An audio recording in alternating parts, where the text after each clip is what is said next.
कल विभिन्न वेल्डिंग क्रियाएं उनके उपयोग के बारे में बताया था, उनके कुछ एप्लीकेशंस थे। तो कौन कौन से एप्लीकेशंस थे? घर्षण welding, electron beam welding, gas tungsten arc welding, submerged arc welding, और कौन से लिखा है? एटॉमिक हाइड्रोजन आर्क वेल्डिंग, और क्या था? कार्बन आर्क वेल्डिंग और हाइपरबोलिक वेल्डिंग। अब एक एक करके इसको डिफाइन करेंगे। पहला हमारा क्या है? घर्षण वेल्डिंग। इसको इंग्लिश में बोलते हैं फ्रैक्शन वेल्डिंग। क्या बोलते हैं? फर्स्ट हमारा क्या है?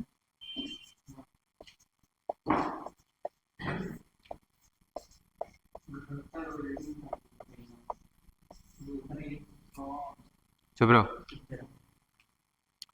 मेरा फ्रैक्शन वेल्डिंग इसको बोलते हैं। इंग्लिश में क्या बोलते हैं? Fraction welding.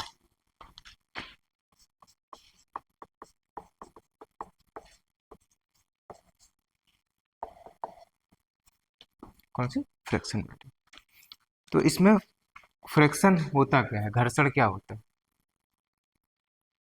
जब हमारी बाइक हम चलाते हैं रोड पे तो क्या होता है? घर्षण लगता है। की वजह से ही हमारी बाइक जो है या कार है वो आगे बढ़ती है। बिना घर्षण के नहीं बढ़ेगी।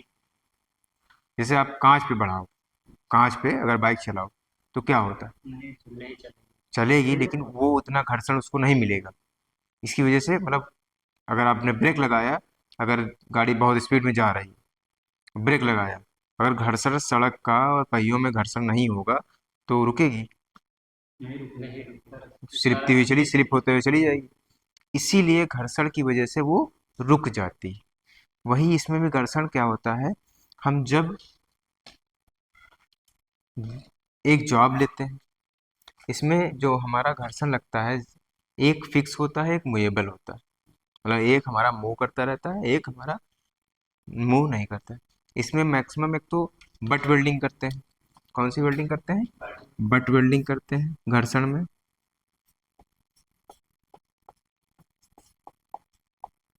दूसरी बात, ज्यादातर इसमें पाइपों की वेल्डिंग की जाती है। किसकी? पाइप। पाइप वेल्डिंग के लिए इसका ज्यादा प्रयोग किया जाता है।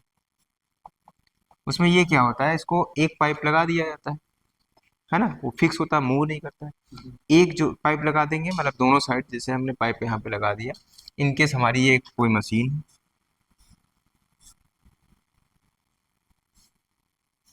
है ना, अब ये हमारा मूव कर रहा है, ये हमारा नहीं मूव कर रहा है, ये कर ले, ये हमारा मूवेबल नॉन मूवेबल,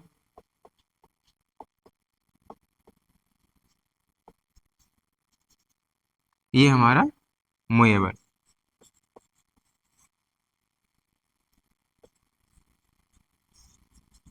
ये मूवेबल मतलब ये मूव कर रहा है, ये नहीं मूव कर रहा है। अब हमने इसमें एक पाइप लगा दिया, ऐसे फिक्स कर दिया, एक पाइप इसमें फिक्स कर दिया। अब ये बराबर कंटिन्यू मूव कर रहा है। मूव करने के बाद इतना राउंड करते करते एकदम लाल हो गया। लाल जैसे ही हो गया, मैंने इसको इसमें टच कर दिया। टच करने के बाद हमने ये ऑफ कर दिया। मुझे मूव कर रहा है मेरा भैया, उसको हमने ऑफ कर दिया। ऑफ करने के बाद इधर से मैंने प्रेशर दे दिया। जैसे ही इधर से हम इसको प्रेशर देंगे तो ये जो है ऐसे करके जुड़ जाएगा। समझ गए? जुड़ जाएगा।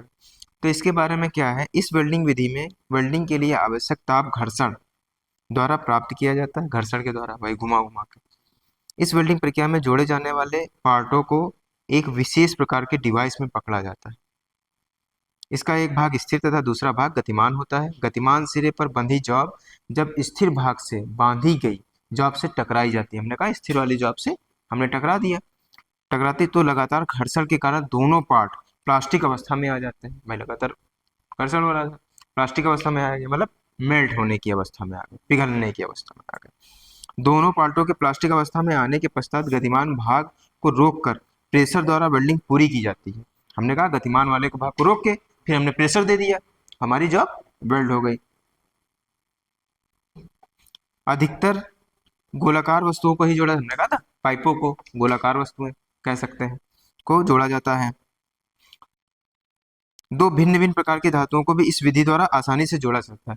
मतलब अगर एमएस है, लोहे की एक धातु है और स्टील की धातु है, तो आपस में हम जोड़ सकते हैं, भिन्न भिन्न धातुओं को आपस में फ्रिक्शन वेल्डिंग से जोड़ सकते हैं। पाइप तथा ट्यूबों को जोड़ने के लिए भी यह विधि काफी कारगर मानी जाती है। घर्षण वेल्डिंग द्वारा मुख्यतः बट जोड़, देखो हमने बताया बट जोड़, बट जोड़ हमने कल वेल्डिंग कराई थी ना, बट कराया था ना, जॉब उठा के लिया। एक मिनट बैठो, मैं जॉब लेके आता हूँ।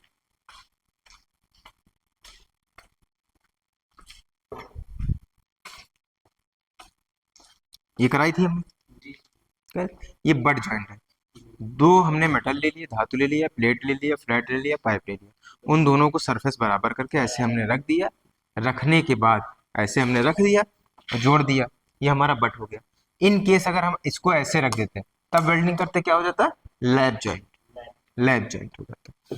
तो बट जॉइंट ही इसमें करते हैं। फिर आते हैं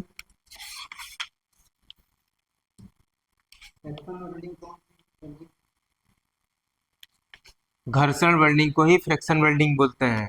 घर्षण वेल्डिंग हिंदी में हो गया, इंग्लिश में इसको फ्रिक्शन वेल्डिंग कह देते हैं। फिर दूसरा हमारा क्या है, इलेक्ट्रॉन बीम वेल्डिंग। क्या है, इलेक्ट्रॉन,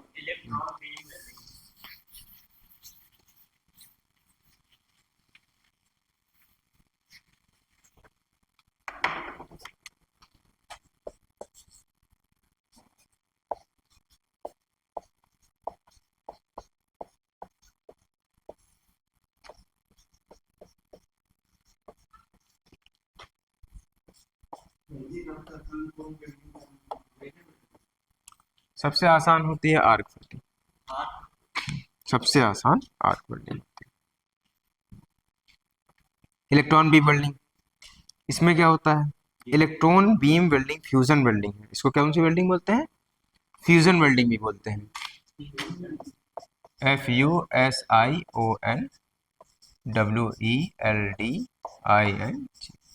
कौन सी बोलते हैं इसको, फ्यूजन वेल्डिंग भी बोलते हैं।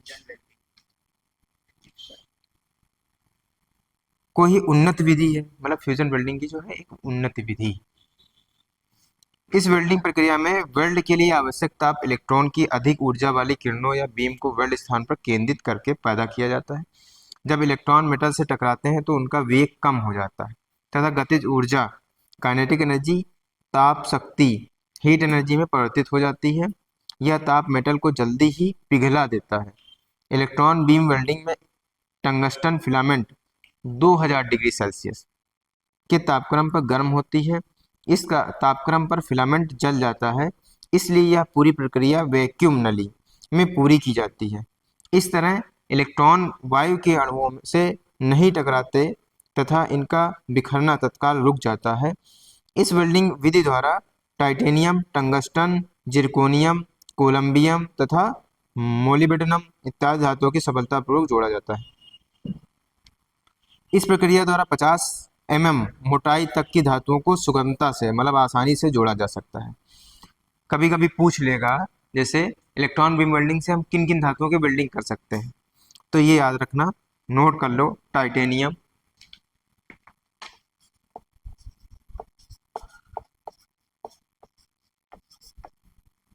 और कौन सी,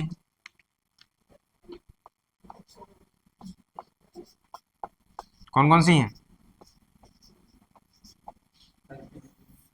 टाइटेनियम, जिरकोनियम, टंगस्टन, कौन कौन सी है मतलब,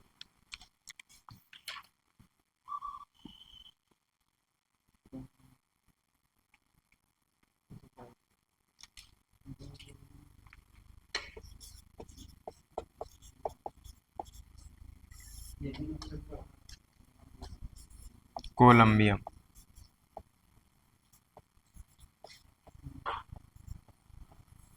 कोलंबियम, ये हमारी वेल्डिंग कर सकते हैं। इसमें कितनी मोटाई तक की कर सकते हैं, 50 तक की मोटी। इस वेल्डिंग से हम आसानी से, आसानी से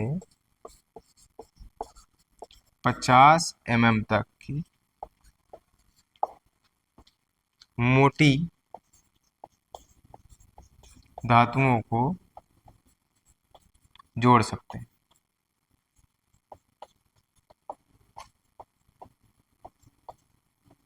समझ में आया?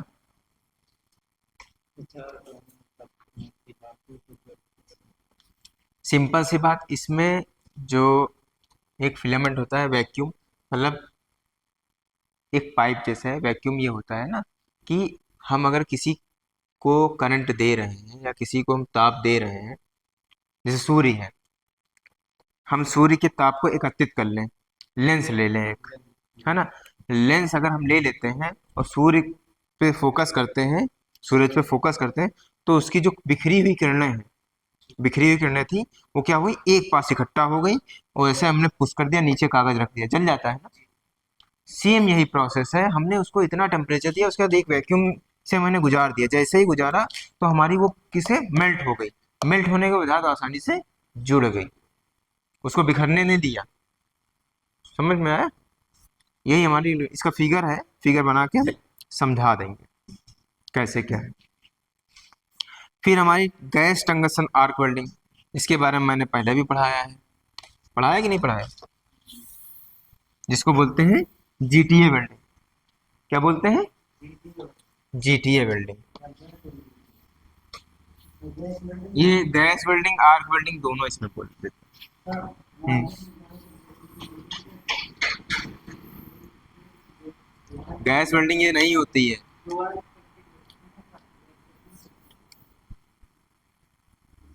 हम कौन सी बता रहे हैं? GTA welding. इसको क्या बोलते हैं? Gas tungsten arc welding.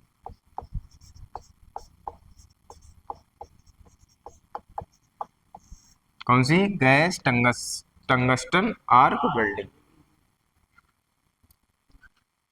इसमें हम गैस का भी प्रयोग करते हैं और इलेक्ट्रिसिटी का भी करते हैं, का भी प्रयोग करते हैं। इसीलिए इसको बोला जाता है gas tungsten arc welding. Electricity, electric का यूज और गैस का यूज। अब इसमें पूछा जाएगा गैस टंगस्टन आर्क वेल्डिंग में, जीटीए वेल्डिंग में कौन कौन सी गैसों का प्रयोग करते हैं?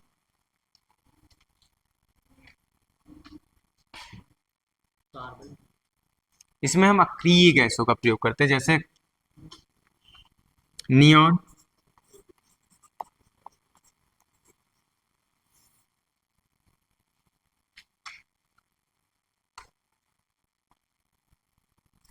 और आर्गन, ईटीसी, और सी गैसों का प्रयोग करते हैं। अच्छा, इन गैसों का प्रयोग क्यों करते हैं?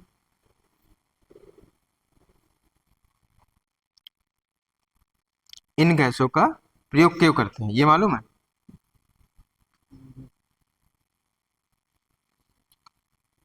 टंगस्टन का मेल्टिंग पॉइंट मालूम है कितना होता है? हमने बताया था ना, टंगस्टन का मेल्टिंग पॉइंट कितना बताया था, याद है?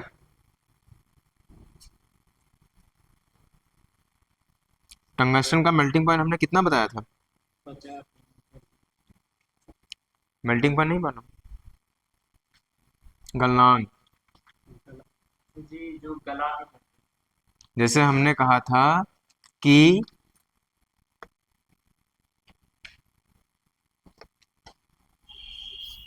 एल्यूमिनियम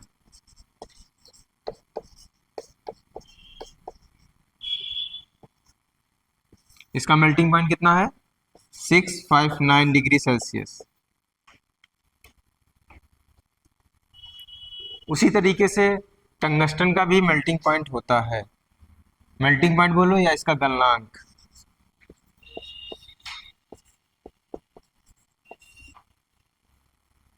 ये इसमें जो इलेक्ट्रोड लगी रहती है, जैसे हम नॉर्मल इलेक्ट्रोड एमएस में यूज करते हैं, तो वो मेल्ट हो जाती, पिघलती रहती ना। इसमें जो इलेक्ट्रोड है वो नॉन कंज्यूमेबल होती है।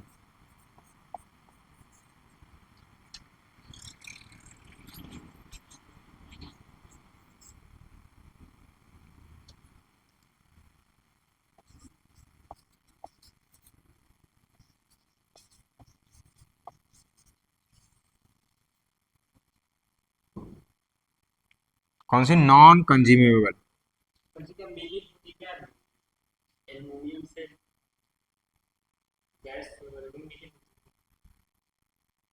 इनके गलनांक होते हैं, गलनांक जैसे मतलब हम इसको इतनी डिग्री सेल्सियस, इतने टेम्परेचर कर देंगे, है ना, इतना टेम्परेचर देंगे तो वो गल जाएगा। जैसे पानी है ना, लोहा है, लोहे को हम कितनी डिग्री सेल्सियस पे गर्म करें कि वो मेल्ट हो जाए। इस तरीके से सबका एक मेल्टिंग पॉइंट होता है, सारी धातुओं का होता है।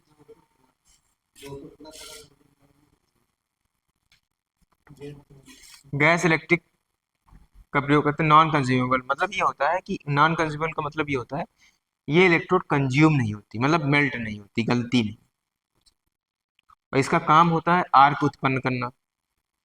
लेकिन हम जब दो धातुओं को आपस में जोड़ते हैं जीटीए वेल्डिंग से, तो हम अलग से फिलर मेटल का प्रयोग करते हैं, फिलर मेटल का प्रयोग करते हैं।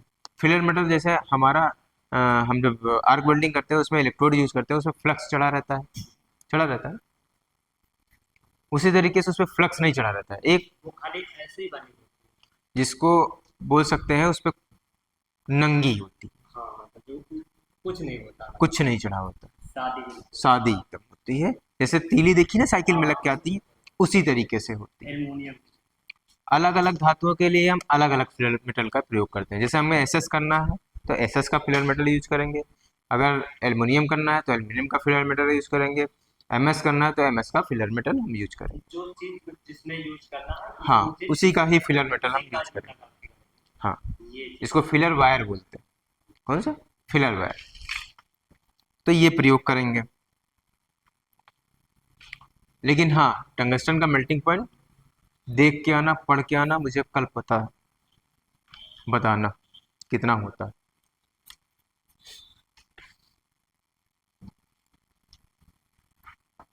3000 के ऊपर होता है, इतना याद रख।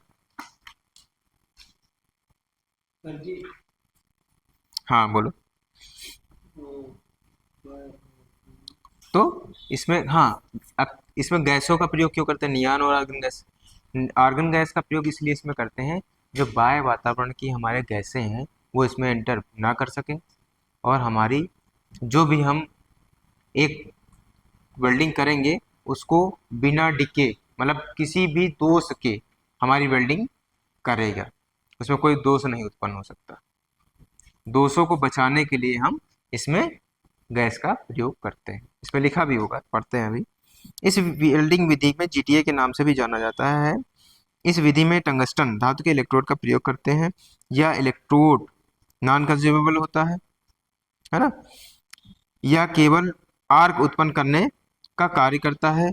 जोड़ की खाली जगह को भरने के लिए अलग से फिलर धातु, जो कि फिलर रॉड से प्राप्त होती है, का प्रयोग किया जाता है। फिलर रॉड उसी धातु की प्रयोग की जाती है जैसे धातु को जोड़ना हो।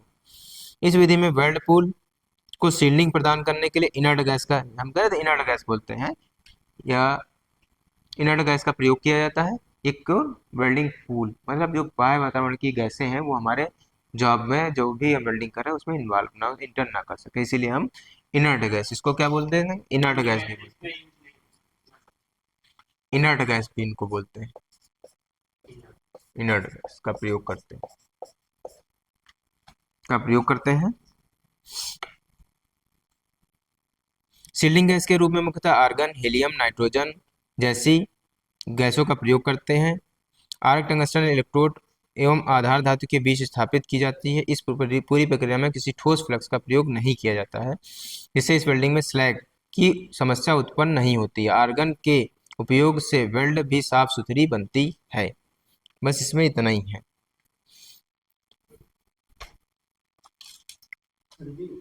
हम्म।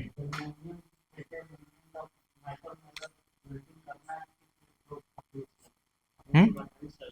तो एल्युमिनियम का फिलर वायर हम यूज करेंगे। जो धातु है, जैसे हमने एमएस लिया, अगर एमएस लिया तो एमएस का वायर आएगा। हाँ, कॉपर लिया तो कॉपर का आएगा। अगर हमने एसएस यूज किया तो एसएस का फिलर वायर यूज करेंगे। एल्युमिनियम यूज किया तो एल्युमिनियम का प्रयोग करेंगे। जिस धातु को जोड़ना है उसी धातु का हम फिलर वायर यूज करेंगे। क्यों नहीं हो सकती? अभी हमने फ्रैक्शन वेल्डिंग पढ़ाया था। फ्रैक्शन वेल्डिंग में मैंने बताया था हम असमान धातुओं को भी जोड़ सकते हैं, बताया था।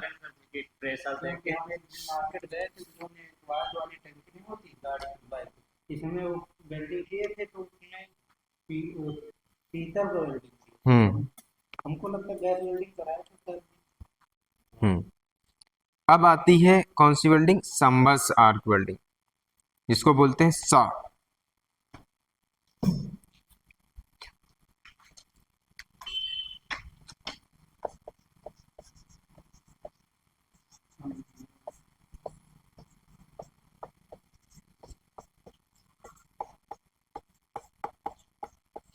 कौन सी? संबर्स आर्क वेल्डिंग।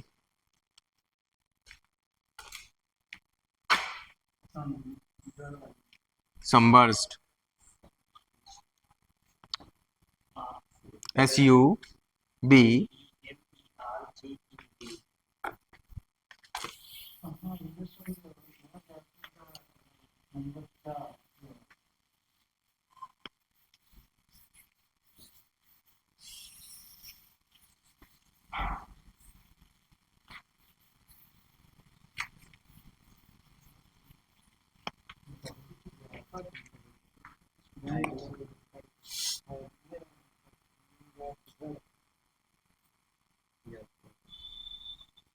इसमें क्या होता है, इसको सा भी बोलते हैं, मैक्सिमम लिख के आता है ये सब फुल फॉर्म याद कर लेना, कभी कभी पूछ लेगा ये क्या होता है, या कहीं पूछ लिया GTA का फुल फॉर्म क्या होता है, सा का फुल फॉर्म क्या होता है, SMAW का फुल फॉर्म क्या होता है। इस तरीके से पूछ सकते हैं।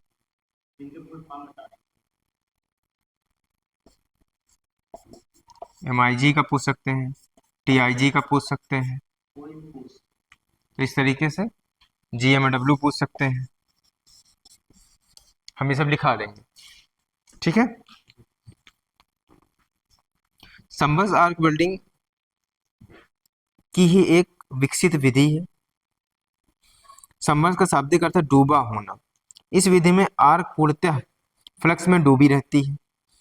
इस प्रोसेस में आर्क कॉपर कोटेड इलेक्ट्रॉन एवं बेस मेटल के मध्य बनाई जाती है।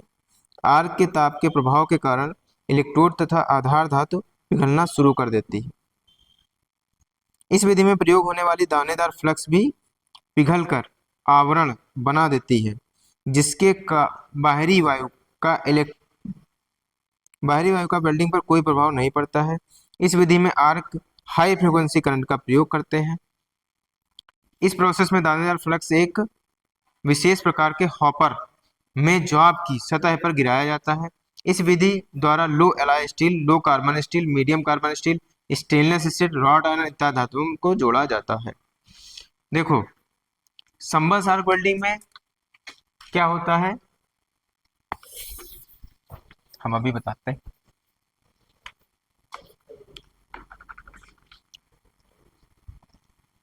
एक इसमें ऐसे हॉपर बना रहता है,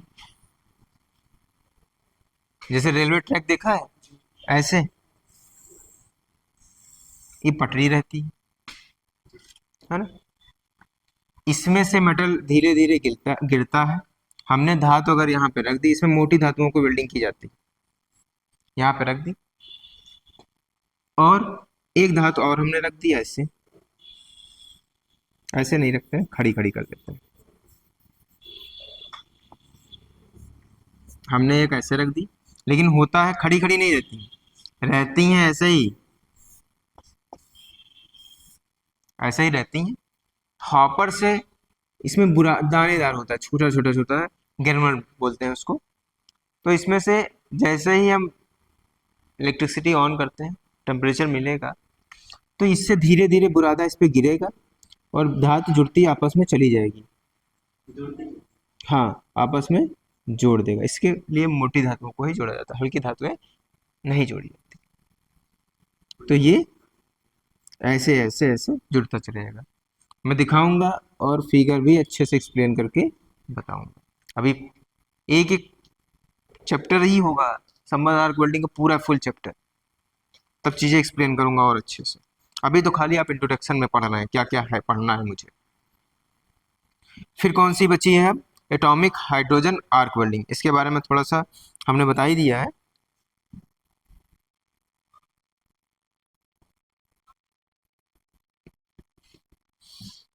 एटॉमिक हाइड्रोजन आर्क वेल्डिंग।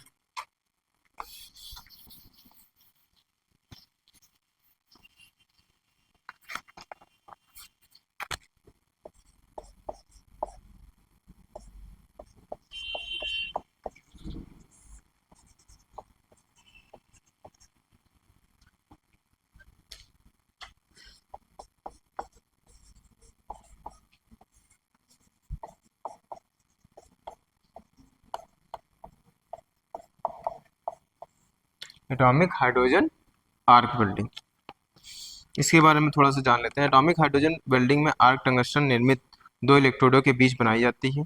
इस प्रक्रिया में आधार धातु टर्मिनल नहीं बनती है। इस विधि में वर्कपीस विद्युत सर्किट से बाहर रहता है। इलेक्ट्रोड में से प्रत्यावर्ती धारा एसी करंट सिंगल फेज गुजार कर आर्क उत्पन्न की जाती है।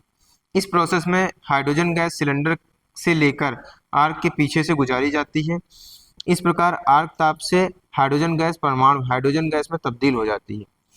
आर्क से निकलकर ठंडी होने पर यह पुनः अपनी अस्थायी अवस्था अर्थात परमाणु अवस्था धारण कर लेती है। स्थायी अवस्था में लौटते समय यह बहुत अधिक ताप पैदा कर देती है, जो कि लगभग कितना ताप पैदा करती है? 5000 डिग्री सेल्सियस। कितना? 5000 डिग्री सेल्सियस तक। पिघली धातु के आसपास हाइड्रोजन होने के कारण धातु का ऑक्साइड नहीं बनता है तथा जोड़ मजबूत तथा पक्का कर लगता है। इस वेल्डिंग विधि द्वारा अधिक मोटाई की प्लेटों को तथा कठोर धातुओं को सुगमता से जोड़ा जाता है। भाई जब देखो टेम्परेचर कितना है, 5000 डिग्री सेल्सियस उत्पन्न करता है, तो जाहिर से अगर पतली सीट होगी तो क्या हो जाएगी? खत्म हो जाएगी। इसीलिए इसकी वेल्डिंग करते समय हम मोटी धातुओं को, जब एटॉमिक हाइड्रोजन आर्क वेल्डिंग करते हैं तो उसमें मोटी धातुओं को वेल्डिंग करते हैं। इसको हम आगे एक्सप्लेन करेंगे। हाँ, ठोस लुहा नहीं, मोटी। जैसे ये 10 mm, 20 mm, 30 mm, इस तरीके से मोटी धातुओं को जोड़ते हैं। कार्बन आर्क वेल्डिंग फिर लास्ट टॉपिक है, कार्बन आर्क वेल्डिंग। जल्दी से खत्म कर देते हैं और फिर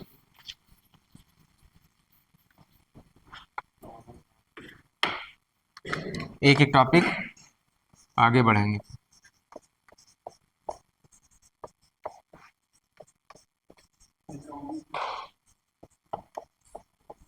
ये खत्म हो जाएगा, फिर इसके एमसीक्यूज कराएंगे।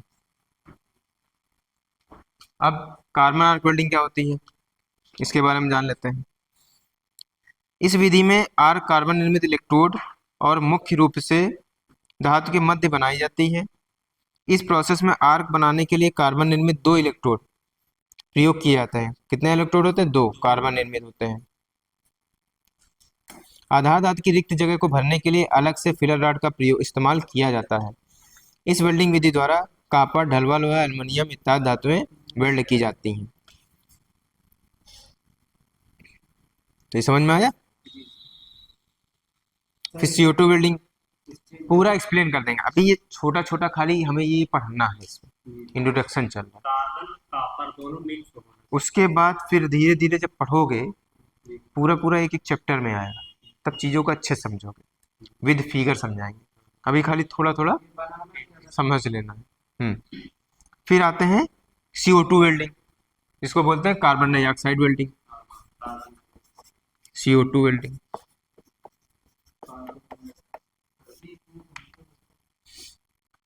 इसमें क्या होता है, कार्बन डाइऑक्साइड वेल्डिंग में इनर्ट गैस के रूप में CO2 का प्रयोग करते हैं। ये भी कैसी है, CO2 क्या है, एक इनर्ट गैस है। जब हम उसका वेल्डिंग करेंगे, कौन सी, GMAW, gas metal arc welding, जब हम पढ़ाएंगे अभी, तो उसमें हम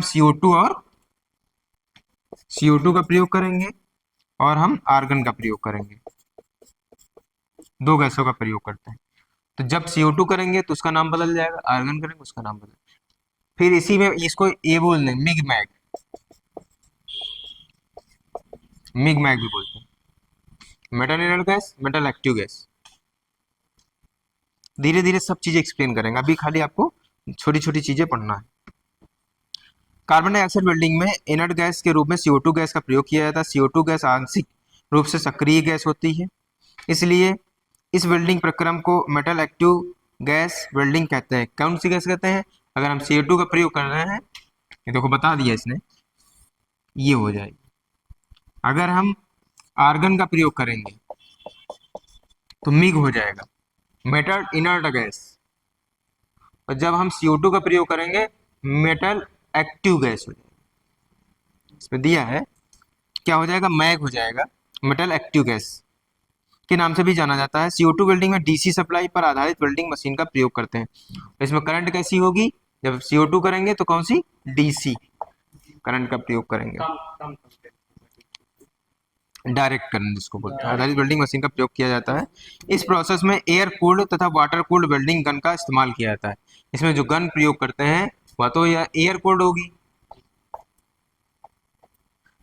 या वाटर कूल्ड होगी।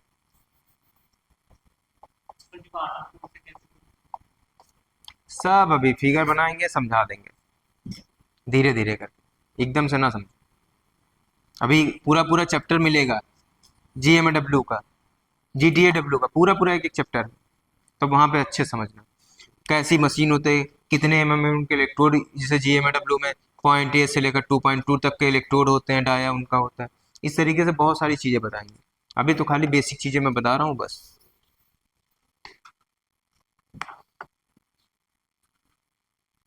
वाटर कूल्ड टार्च का प्रयोग भारी प्लेटों की वेल्डिंग करने के लिए किया जाता है, जबकि एयर कूल्ड वेल्डिंग गन निम्न करंट तथा पतली सीटों के लिए किया जाता है। याद रखना, जब हम वाटर एयर का प्रयोग करेंगे तो पतली सीट, जब हम वाटर कूल्ड यूज करेंगे तो मोटी सीट।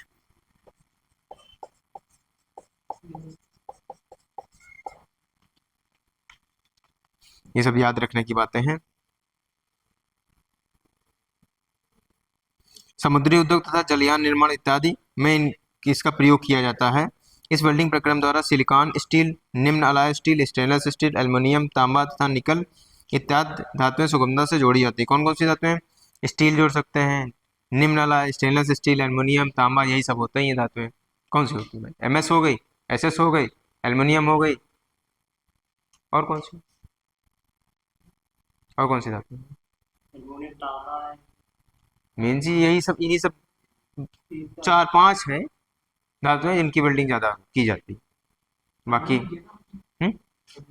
हाँ, SS और MS की, लोहे की और स्टील की ज्यादा होती है, क्योंकि SS और स्टील का प्रयोग हर जगह यूज करते हैं। फिर हाइपरबोलिक, कौन सी, हाइपरबारिक वेल्डिंग, हाइपरबारिक बढ़ा सकते हैं।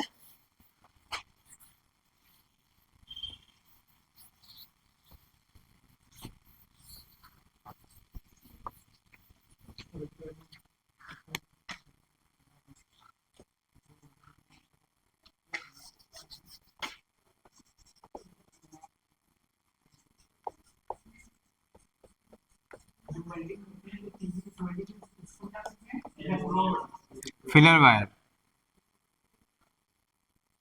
जिसमें फ्लक्स चढ़ा होता है, जिसमें फ्लक्स चढ़ा रहता है, जैसे हम बताते हैं अभी।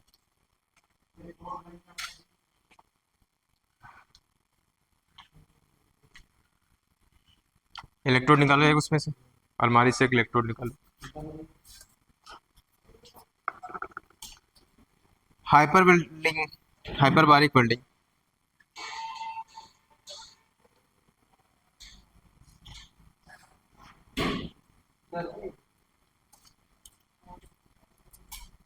ये हमारी इलेक्ट्रोड, इसको बोलते हैं इलेक्ट्रोड, क्योंकि इसमें फ्लक्स चढ़ा हुआ है।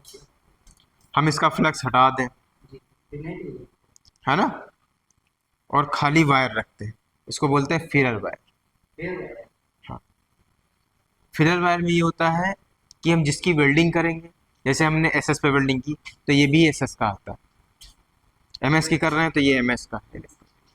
इसमें भी अलग अलग डाया क्या आते हैं, जैसे ये हमारी कौन सी है 3.15 mm की, किसकी ये लेयर तो सेम रहेगी, बस ये डाया जो होता है ये 3 mm होता है, इसका डाया होता है, फ्लक्स से मतलब नहीं रहता, इससे मतलब होता है। तो उसी तरह हम पतली सीट करेंगे तो हम इलेक्ट्रोड कम की ले लेंगे, 2 mm की ले लिया, 1.5 mm की ले लिया, और ज़्यादा मोटी करनी है 4 mm का इलेक्ट्रोड ले लिया। इसी तरीके से जैसे जैसे सीट की मोटाई बढ़ेगी इलेक्ट्रोड का डाया हम बढ़ा देंगे, सीट की मोटाई कम होगी हम इलेक्ट्रोड का डाया घटा देंगे। जैसे कि ज्यादा बड़ा जो करना, देखो, मजबूताई नहीं होता है, सिंपल सी बात है, अगर हमने मोटी सीट ली और हमने 2 mm का इलेक्ट्रोड ले लिया, तब इसको करोगे तो इसको भरते ही रहोगे, जोड़ते ही रहोगे, और उसमें कितना निकलेगा, कितना मेल्ट होगा, थोड़ा ही तो मेल्ट होगा, क्योंकि इसकी डाया कम है। जब इसका डाया मोटा होगा तो जाहिर सी बात है ज़्यादा इसमें भरेगा, गैप जो है ज़्यादा जल्दी भरेगा।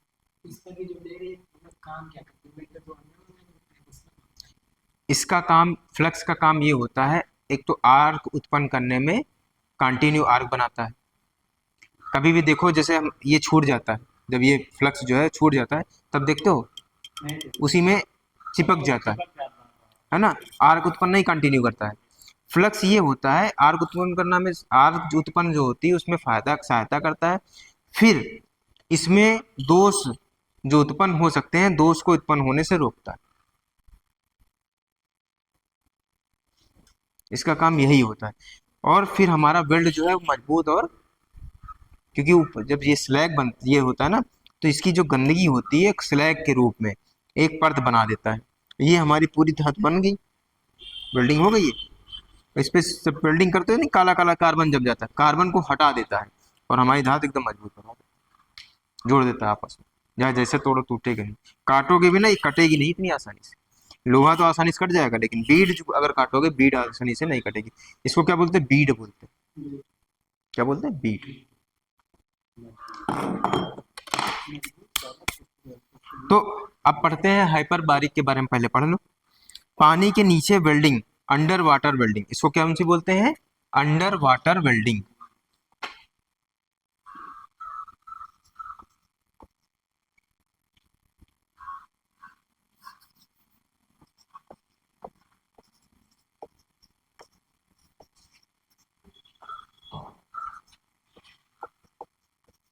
कौन सी, अंडर वाटर वेल्डिंग ही बोलते हैं।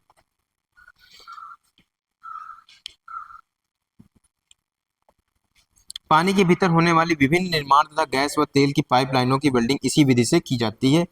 इस प्रोसेस में गैस के हाई प्रेशर तथा द्वारा जोड़े वाले क्षेत्र को पानी रहित किया जाता है।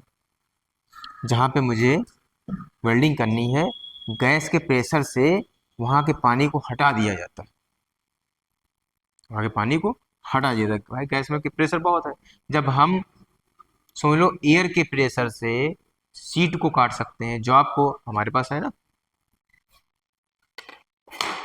मशीन, देखा कि नहीं जी, एयर से क्यों नहीं करता, प्रेशर से, प्रेशर इतना हाई होता है कट जाता है।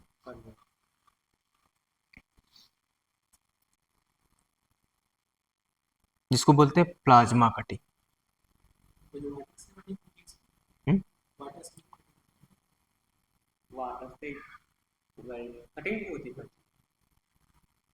अभी हमने फिलहाल वाटर की कटिंग नहीं देखा है, हमने प्लाज्मा देखी है। प्रेशर भाई, हर चीज को काटने के लिए एक प्रेशर चाहिए। जब सोचो घर्षण है, फ्रैक्शन से हम वेल्डिंग कर सकते हैं, उसमें हम क्या दे रहे हैं, कुछ नहीं दे रहे, खाली घर्षण दे रहे हैं। जब अपने बालों से पेन को ऐसे कागज को चिपकता है और तुमने खूब कस के रगड़ा पेन को, बाद में चिपकाया तुरंत कागज चिपक जाता है, किसका कमाल है भाई, घर्षण। घर्षण।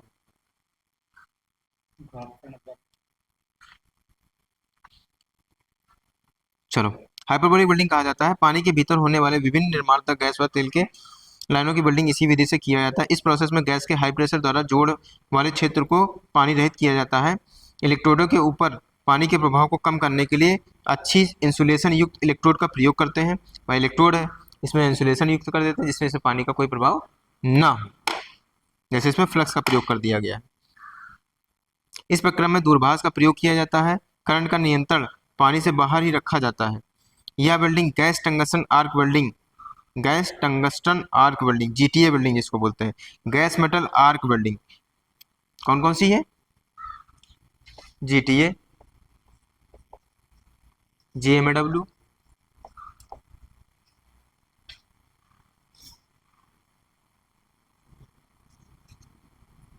Gas metal arc welding, shielded metal arc welding, एसएमडब्ल्यू।